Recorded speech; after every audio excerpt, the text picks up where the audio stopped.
Good morning. Ayan, mainit na umaga mga kaibigan.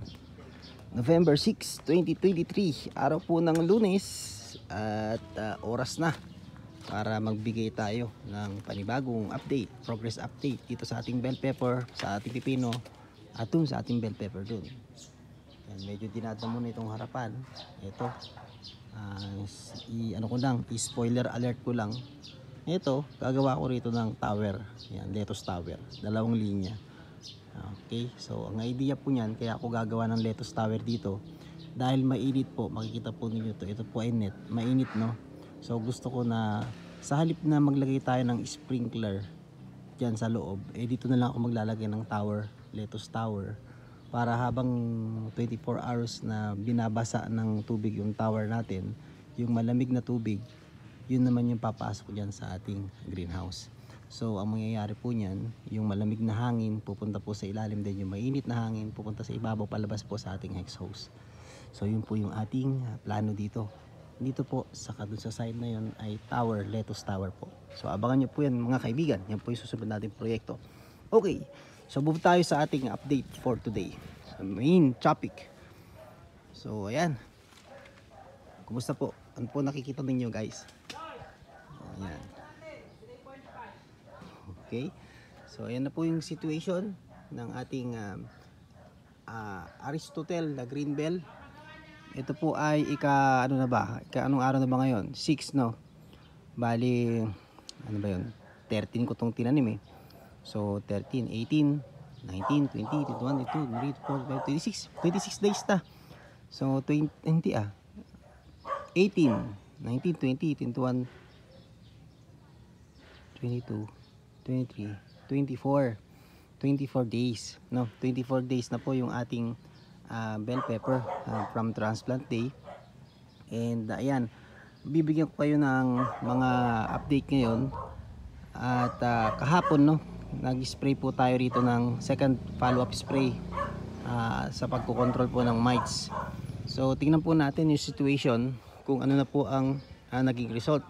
So nung una nag-spray tayo 3 days ago, nag-spray tayo ng unang spray ng Telluride.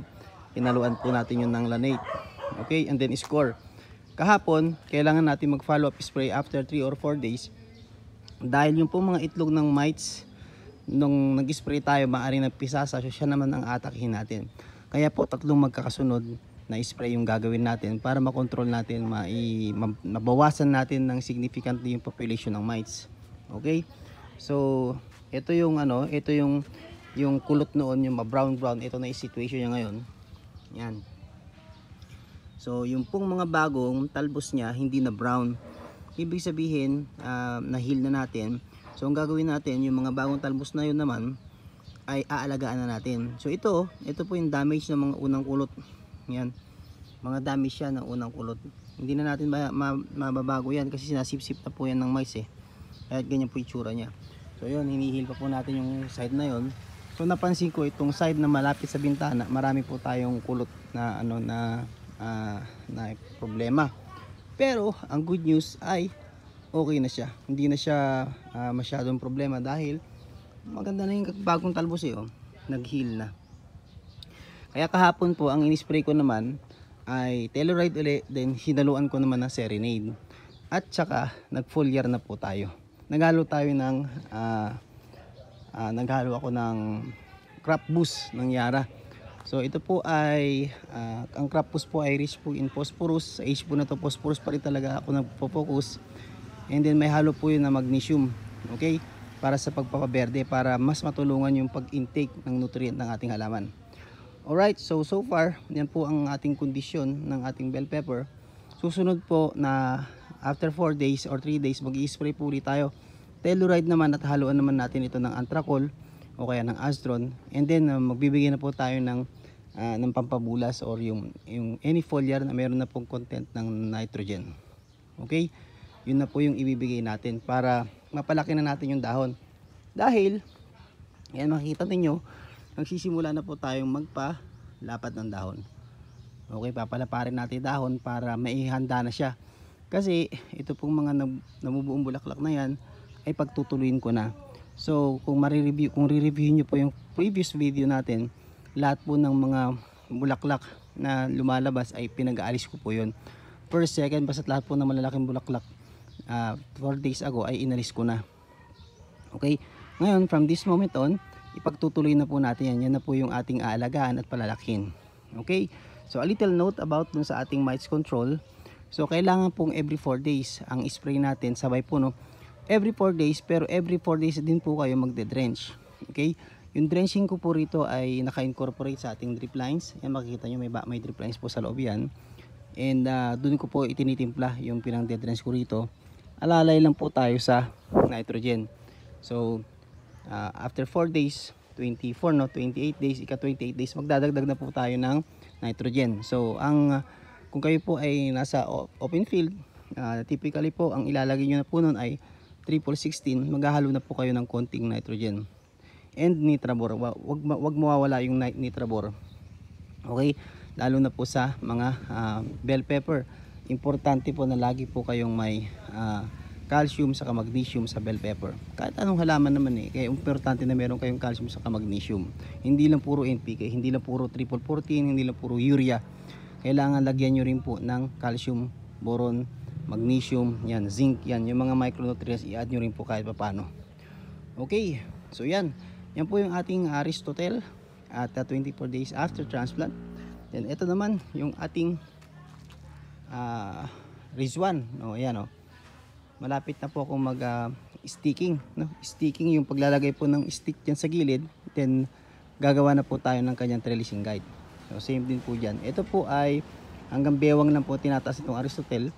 Ito pong ating Rizwan, ito po parang bagging po yan. Tumataas po yan ng bagging. Kaya subaybayan po natin kung ano mangyayari.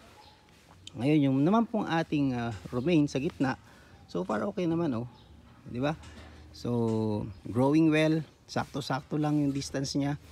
I think ito yung katamtaman dahil once na lumaki na po yung ating bell pepper, sakto-sakto lang na hindi naman masyadong makakasagabal yung ating romaine lettuce. So ito pong variety na to ay Sanadu, isa sa pinakamahal na lettuce sa ngayon.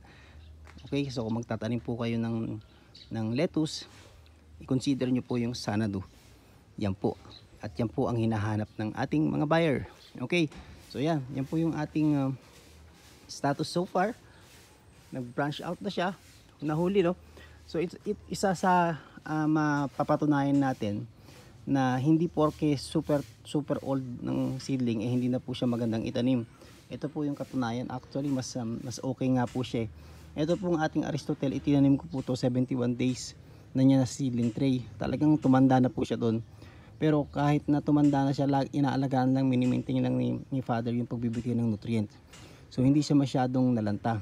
Samantalang ito po, tinransplant ko po to ng bata pa lang, siguro mga 25 days. Pagka seed sow niya, tinransplant ko na. So makikita niyo po yung difference ng old sa kanyang new. Yung new, ibig ko sabihin po ng new yung batang seedling na tinransplant. Batang seedling katamtaman, yan lang naman po dapat talaga yung laki. Kung nag-transplant ako nung October 13, ito lang talaga yung laki niya. Ito po kasi parang naka-steroid, no? Dahil nga po yung ugat niya is mga mature na. Nung tinransplant ko siya diyan, mabilis siyang naka-establish. And then nung nagpataba ako ng triple 14, mayroon pa nga natitira ay ng triple 16, hindi siya naapektuhan na tolerate niya. Samantalang po ito, nagkaroon po tayo rito ng fertilizer burn. So ano pong masasabi sa atin nun? Ang maisasabi po sa atin nun ay okay lang na magtanim ng matandang punla. So kung kaya nyo pong alagaan yung matandang punla, medyo pamature nyo po para mas ma-make sure ninyo yung survival niya. Okay, mas mapapaganda nyo po, mas mapapataas nyo yung survival rate niya. Kasi dito namatayan na po ako ng 5 dahil lang po sa fertilizer burn. And then kung papansinin din naman ninyo po yung kanyang pagbulas, iwan na iwan po siya dito sa baba. Okay, so tingnan natin sa mid game, kung ano po mangyayari. But so far bentahe po yung ating Aristotle. Okay, so yan. At tingnan natin kung ano po ang mangyayari sa ating Aristotle F1. Okay, now move muna tayo. Bago tayo mag-move dyan sa ating pipino, move muna tayo rito sa ating zucchini at sa ating lettuce. Okay, O yan, kumpleto na. Wala nang bawas, hindi na tayo inaatake ng mga kuhol saka ng mga slug. So nakakontrol natin siya. So sa mga nagtatanong, ano po yung pinang-control natin sa slug or sa snail? Snail kill. So bumili po kayo sa agri-store. Tanong nyo po, pangkuhol. Granule po yan, kulay blue, na amoy pulot. Sinabog ko lang po dyan. Ayan siya, ayan siya. Ngayon, pag may nakikita pa ako, pag naubos na, magsabog ka lang uli hanggang sa time na lumaki na siya. Kasi baka andyan pa rin sa mga tatago-tago pa rin dyan yung mga insekto, no, kakainin yung inyong lettuce. So gustong gusto po ng mga slug, ng mga snail yung lettuce. Ayos na ayos po sila dyan, sinasamyupsal po nila sa umaga yan. Okay, yung atin namang zucchini, nag-pruning ako, nag-start na ako mag-pruning dahil masyadong dumadami ni dahon. Pero wala pa rin po tayong nabubuong bunga, no. So tinitingnan ko doon, wala pa rin, hindi pa rin bumubuka yung bulaklak niya. Yan, hindi ako makapag-pollinate. So abang-abang lang tayo dito kung ano po ang mangyayari. Dapat meron na tayong bunga nito eh. Kasi usually nung nagtanim ako sa farm nito, 30 days lang nakakapag-start na ako mag-ani. Ito, kasi 72 days na, hindi pa rin siya nag-i-start. So siguro talagang hindi siya akma dito sa klima dito sa palayan. Anyway, so that's part of our learning process, part po yan ng experiment. Tingnan po natin sa mga susunod na araw kung ano po yung mangyayari dyan. Okay, so yan ang ating view para sa ating bell pepper 24 days after transplant. You know, yung ating namang tawag doon, yung ating saging, problem solved na tayo mga kaibigan. Namatay na yung saging, hanggang ugat po yan na deads na, kaya hindi ko na kailangan sirain pa ibet, hindi ko na huhukayin pa. So check nyo na lang dun po sa aking previous video kung paano ko po yan sinulusyonan. Okay, andun po yan, sinyer ko po sa inyo yung method. Ngayon, kumusta naman yung ating pipino? Yan, yan na yung pipino natin. Naka 11 harvest na po tayo mga kaibigan sa ating pipino. 11 na tayong harvest yan kahapon. So bukas mag-harvest po ulit tayo. Ika-12 na harvest po niya. Every 2 days. Actually parang kailangan ko na mag-harvest every day kasi na mabilis nang lumaki yung mga bunga. Nalalampasan ko. Ayan o. Nalalampasan ko na yung bunga. Yun, meron na naman tayong harvestin doon. And then yun, meron pa ron. Naaanuhan ako na hindi ko kumbaga kapag isang araw ang bilis na niya agad lumaki, no? So yan po yung ating green slice pipino sa sa greenhouse. Ayan anihin na to eh. Harvest na. Presyo po ng pipino ngayon mga kaibigan ay 35 to 40. Yan, latest update. So anong ginawa natin sa ating pipino? Nung nag-spray po ako dito, hindi ko na po in-sprayan itong ating pipino. Okay, ayaw ko pong basahin yung dahon para mas mapatagal ko yung kanyang buhay. And wala naman kasing mga insekto. So far, ang nakikita ko naman, mga leaves niya na sa katandaan, ayan, talagang nagba-brown. Pero okay lang yun, part yan ng ganyan pagtanda. Ang importante mga kaibigan, para hindi maagang mamatay or mag-dieback ang inyong pipino, huwag nyo pong hahayaang gumulang dyan yung pipino. Huwag nyo hahayaang mahinog kasi once po na hinayaan nyo mahinog dyan, magkakaroon ng signal, no, sa pipino yan na, uy, tapos na ang aking mission. Nakapag-reproduce na ako. Masisecure ko na ang aking generation. So nakapag-produce na siya ng seeds. So magda-dieback na siya, mamamatay na siya. Kaya ang gagawin po ninyo, alisin nyo po yung mga pulot. Ayan, yung mga, kasi talagang mayroon pa rin mga kulot-kulot, mga reject. Yan, ito katulad na to. Yan, alisin nyo agad yan. Kakain lang kasi ng yan ng taba, di ba? So alisin nyo na yan, alisin nyo. Huwag nyo pong hayaang gumulang yung pipino dyan po sa puno. Kasi pag hinayaan nyo pong gumulang dyan, mas mabilis pong mamamatay yung pipino nyo. Ayun, meron tayo doon. Hanin bukas, malaki na yun. Sobrang laki na yun. Sobrang laki na yan, insan. Kailangan na nating harvestin bukas yan. Okay. So, ano pong ginagawa natin dito ngayon? So, yun lang pong dating usual nating daily task. Halo lang po tayo rito ng fertilizer. Yan, double dosage na. 2 na drum na ginagamit ko kasing 1 drum para dun sa ating bell pepper na nire-rehab. And then itong 1 drum para sa kanya. Okay? So tuloy-tuloy lang yung kanyang yung ating patubig sa umaga, patubig sa gabi. May kahalo na po yung nutrient solution. Dalawang dosage na. So bali 400 grams ng NPK, 400 grams ng Unique 16 at saka 400 grams ng mix ng guanopos saka ng Nitrabor saka tatlong pitchel na to, yung ating JLF. So hinahalo ko po diyan. Yan na po pinandidilig o befertigate natin sa kanya. Nakalinya po tayo ng mga pipe. Yan, nakikita niyo po yung linya ng pipe. Diyan ko po pinapadaan yung fertigation natin. So puro ground lang po tayo, hindi po ako nag-i-spray. Okay? Bakit hindi tayo nag-i-spray? Ba't hindi ako nag-i-spray? Yun, again, sasabihin ko sa inyo, bakit? Dahil pag nag-spray ako, mag-i-introduce ako ng moisture sa leaves. Moisture equals fungus, moisture equals bacterial diseases. Kaya minimize ko po yung pag-i-spray. Kung makikita ko na marami ng mga insekto, marami ng aphids, saka lang ako nag-i-spray. Pero kung wala naman, hindi po ako nag-i-spray. So yung huling spray ko rito is yung Telluride, yung kasabay po nun. Pero last week, yung after 4 days, hindi na po ako nag-spray dito. Puro patubig lang tayo. Ground lang po tayo, ground application, para hindi natin babasahin itong mga dahon. Okay? So in terms of canopy management, hindi na ako masyado nakakapag-alis ng mga talbos. Dahil pag pupunta ako rito, mag-harvest na lang, di ba, papatubig, yun na lang ginagawa ko, hindi na ako umiikot-ikot pa. So naka-focus ako ngayon sa ibang mga crop.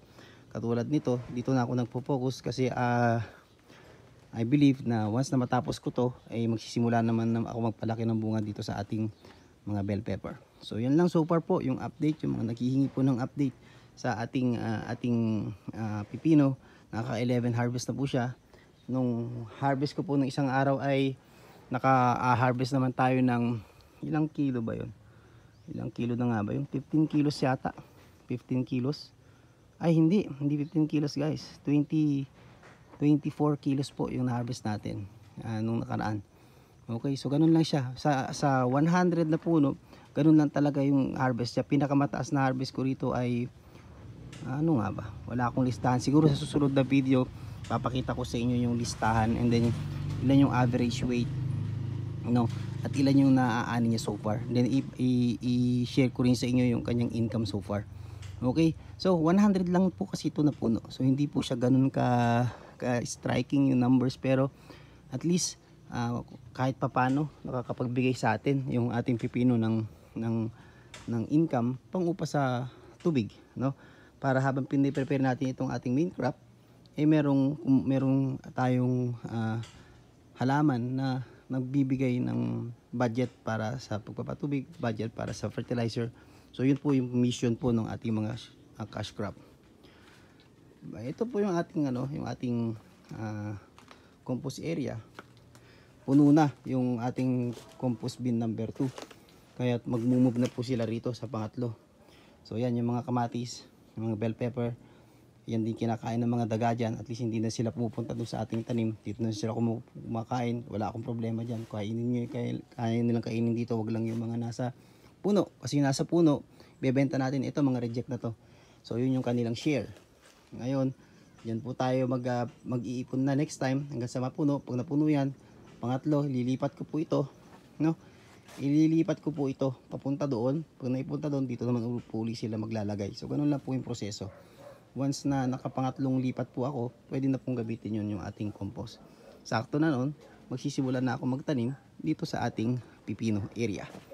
Okay, so alright. So move naman tayo dito sa ating bell pepper. Yung ginagawa nating rehabilitation sa bell pepper, bigyan ko kayo ng maikling update. Puro sa garden po yung aking update kasi masyadong maliit lang yung oras ko sa farm.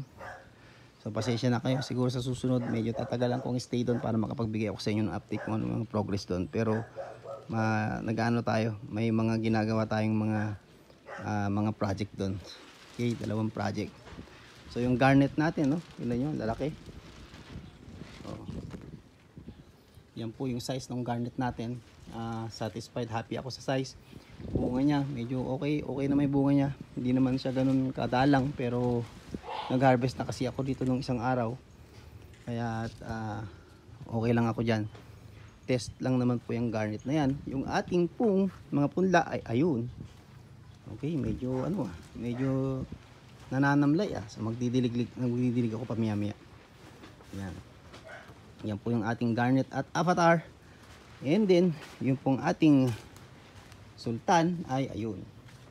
So ito pong sultan na to guys ay itatanim ko dyan sa pipino. So siya po ang magne-next, kaya pinapalaki ko lang po rito yung ating sultan. So move tayo rito sa ating bell pepper. Ayan, massive pruning po ako, nagtanggal po ako ng mga sanga na hindi kailangan. And then iniiwan ko lang yung mga isa, dalawang bunga para mapalaki natin. Hindi natin kailangan ng maraming bunga. Okay? Ang kailangan po natin, one node, one fruit, tapos focus sa sizing. Kasi kung malilit po yan, hindi po rin po natin maibebenta na mahal. Kailangan po maging big yung size niya. So ayun po yung ating mga bunga. So ayun, meron na po tayong dalawang nakasabit doon. Nakita nyo po ba? Ayun. Yan po ay Riz 1. So naka-recover na po sa mites. Pero kailangan na po mag-spray. Uli tayo kasi ito ay 6 days ko na bago huling nag-spray. Nasira po yung sprayer ko, mga kaibigan. Naputol yung handle. Kaya pag nakabili na ako ng bagong handle, mag-i-spray po tayo rito sa loob ng ating bell pepper in hydroponics. Saka hydroponics po ito. Hydroponics kasi soilless po yung ginamit natin, and then nutrient solution naka-feed dun sa ating drum, naka-automate din, nagra-run po rito. Morning and afternoon po tayong nabibigay ng pataba. Ngayon, hindi ko masasabing perfect na yung aking nutrient solution kasi hindi ko pa makita yung laki ng size na kailangan ko sa bell pepper. Kaya continuous po running running improvement, tuloy-tuloy lang po tayo sa pag-aalaga. Tingnan natin kung paano natin ma-maximize, ma-optimize yung nutrient solution nang sa ganun makuha natin yung ating target na size. Okay? Bakit ko nasabing kulang yung nutrient na binibigay ko? Pakita ko sa inyo guys Ito, yan po yung reason kung bakit lagi tayong ma-split test. Every time po, if I can find the chance na mag-split test, nag-split test po ako. So ito po yung split test natin. Yan po ay yan pong kamatis na nakikita nyo dyan. Tingnan nyo pong mabuti. Yan po ay garnet. Tingnan nyo po yung size ng kanyang mga bunga. Yan, malilit no, malilinggetong. Yan. Yan, naka-drip irrigation po yan. Then nakatanim sa soilless, then dyan sa ating timer. And then makikita nyo po yung mga bunga niya, para may reference kayo. Ganyan lang po kalaki bunga niya. Yan. Ngayon, ano naman ang performance ng garnet direct sa soil? Ito po yung garnet natin direct sa soil. Magkasabay lang pong tinanim yan, saka ito magkasabay lang. Split test nga, ito po yung laki ng mga bunga niya. Yan diba? Nakaani na ako rito ng second batch. Mas malalaki, saka mas maganda yung pagdadahon niya. So ano yung sinasabi sa atin nun? Ang gustong ituro sa atin nun ay kulang. Kulang yung binibigay kong nutrient dyan sa hydroponics. Kaya kung ganyan lamang din naman po yung nutrient na ibibigay ko doon, hindi talaga ako makakakuha ng size na kailangan ko. So kailangan ko talagang mag-modify ng nutrient solution, ng nutrient feeding schedule para ma-obtain natin, maging on par siya sa performance na nakadirect sa soil. Ano pa? So ito pong setup na to ay complicated. Kung gusto nyo po ng mabilis ang solution na mas tataas ang inyong success to get yung big fruit, big yield, i-direct to soil nyo na lang po at saka kayo maglagay ng drip irrigation. Ito actually po wala pong drip irrigation yan, dinidilig ko lang po yan mano-mano, pero naglagay ako ng mulch na coco coir saka karton yan, kaya na-preserve po niya yung moisture. Okay, so yun po yung ating yun po yung ating mga realization and yun po yung mga data na yun ang gagamitin natin nang sa ganun ay mas ma-improve natin yung ating pagtatanim. Okay, so hindi po perfecto, hindi po ako eksperto sa pagtatanim, pero ang goal ko is improvement 1% every crop. Eventually magiging expert din tayo dyan kung hindi tayo mag-i-stop kung tuloy-tuloy po tayo magtatanim. Okay mga kaibigan, so yun lamang po ang aking magiging update sa ngayon.